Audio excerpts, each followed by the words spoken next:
Bienvenidos, queridos hermanos catequistas, a este octavo encuentro de formación, siempre de nuestro libro Lámpara para mis pasos, del año bíblico, que tiene por título La entrada a la tierra prometida.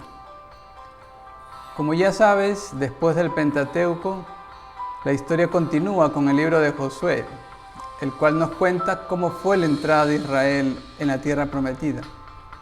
Hoy conoceremos un poco más sobre este libro. Y con esta introducción, pues comenzamos el encuentro.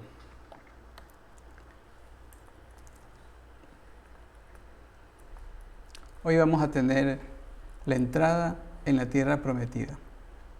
Ese libro que continúa después del Pentateuco, ¿verdad? Y nos vamos al libro de Josué.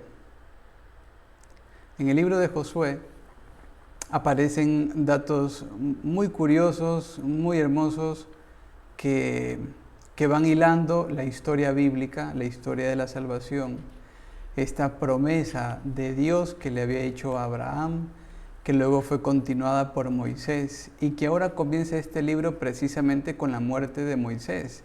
Moisés no entra en la tierra prometida.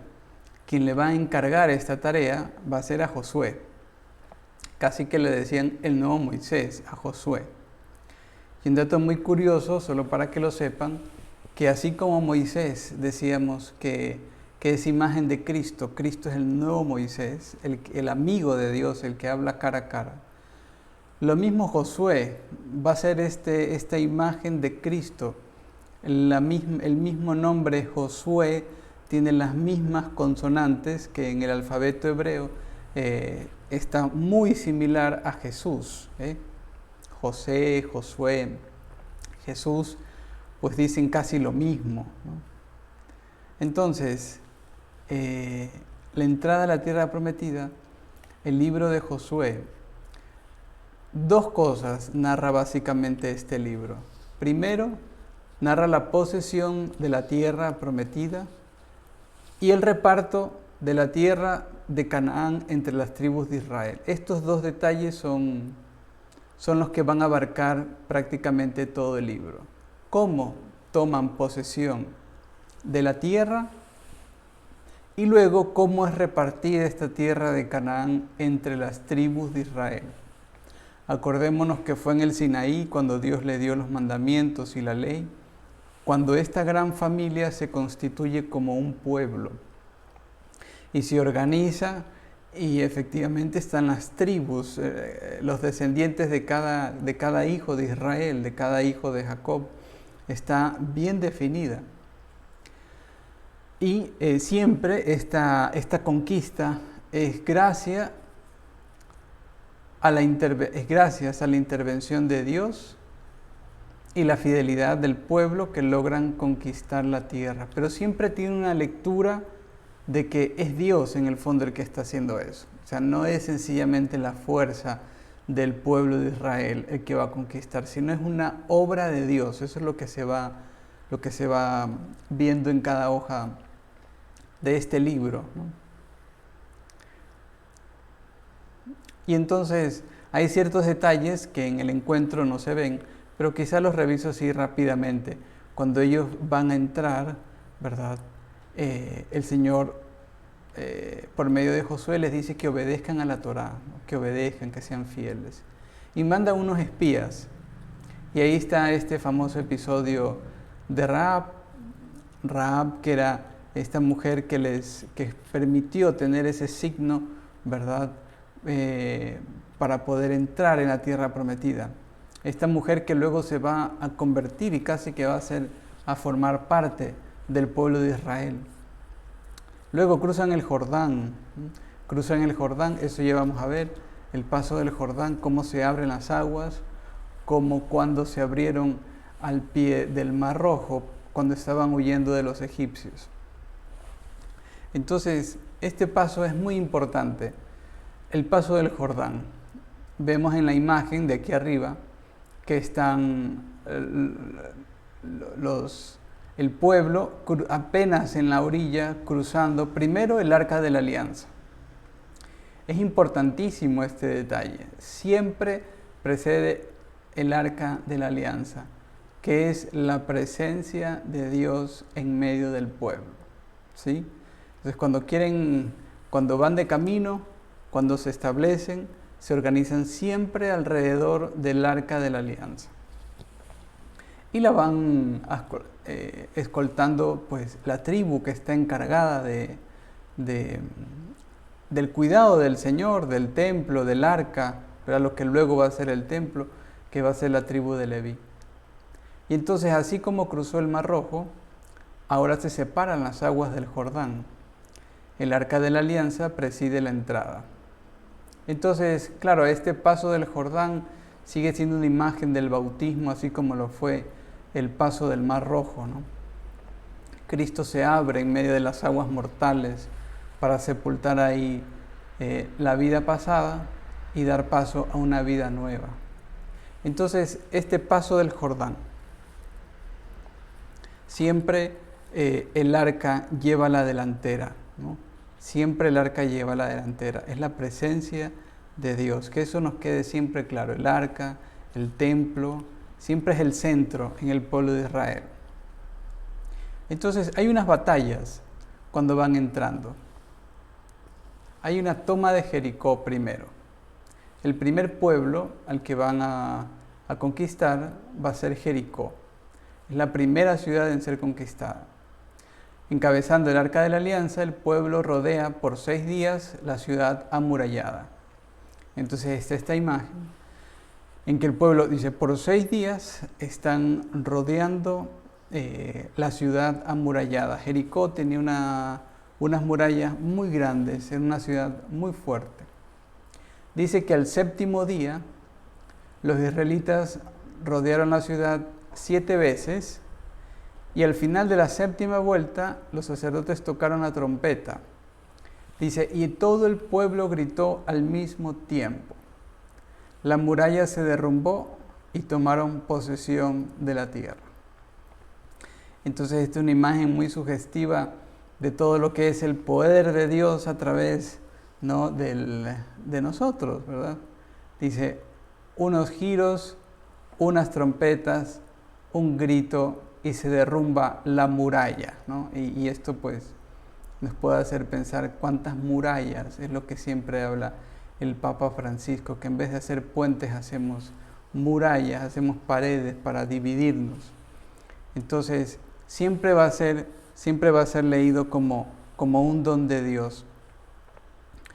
Y luego pues ahí sí van a entrar en un conjunto de peleas, de batallas, reyes que se alían contra Israel y lo van a vencer cuando son fieles a Dios.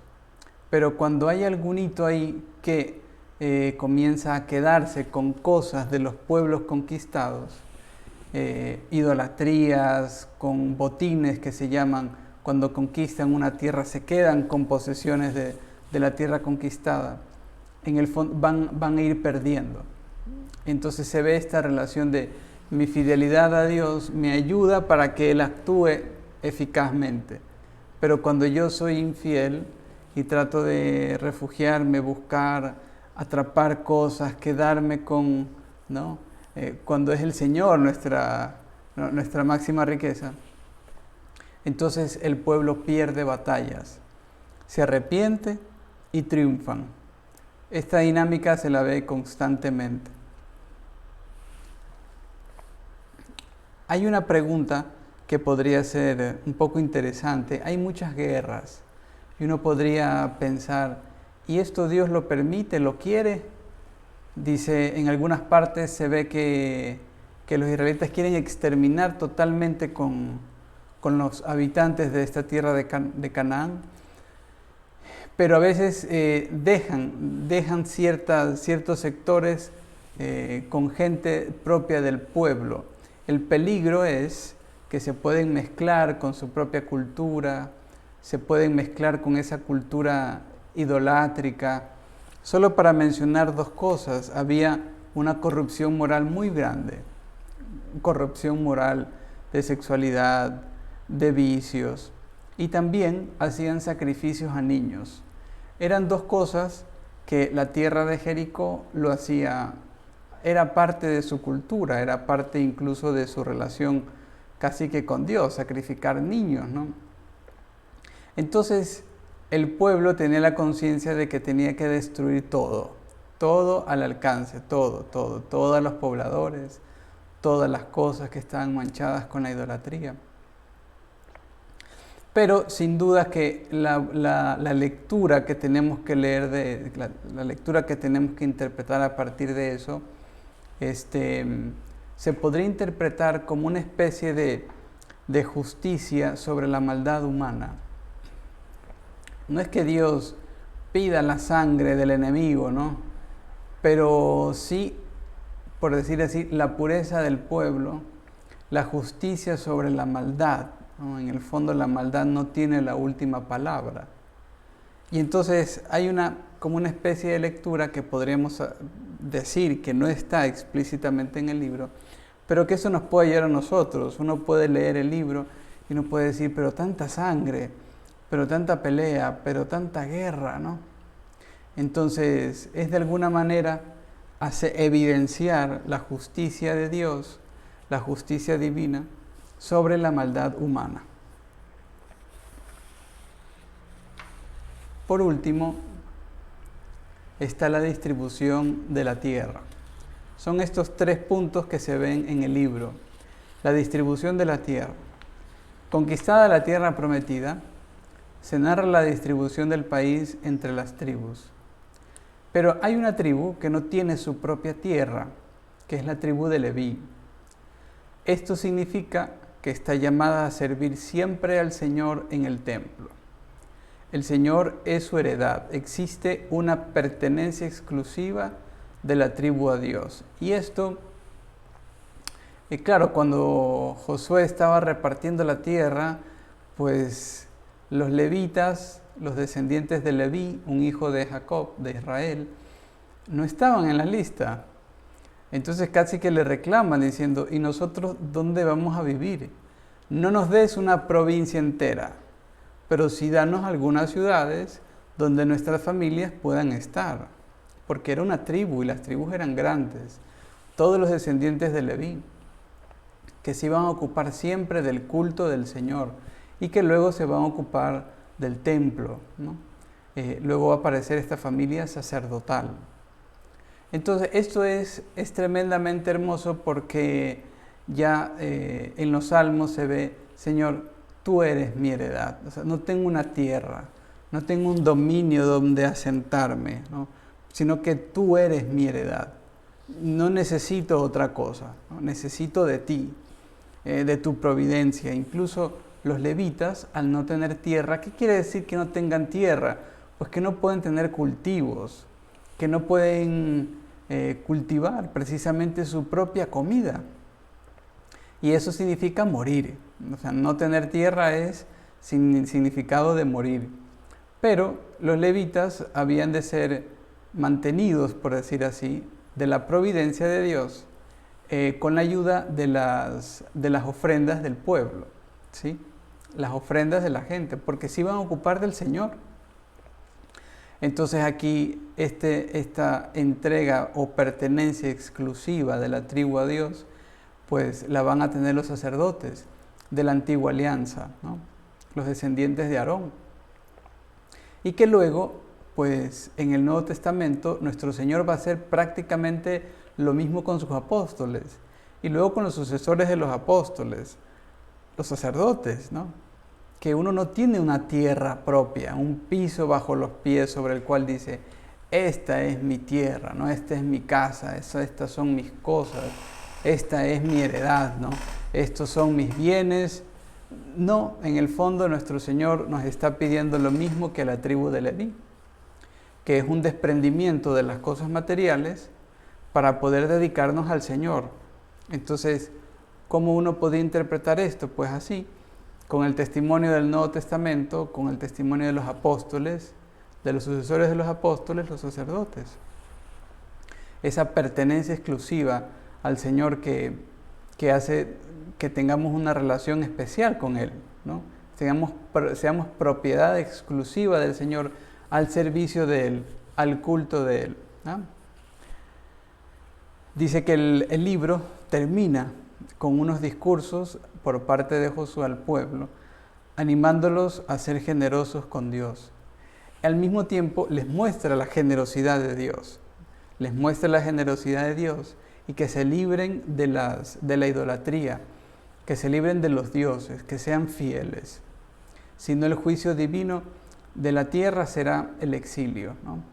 Entonces, es muy hermoso como Josué comienza el libro y termina el libro exhortándoles a que sean fieles, a que nos demos cuenta precisamente de la generosidad de Dios para que yo pueda ser generoso con Él.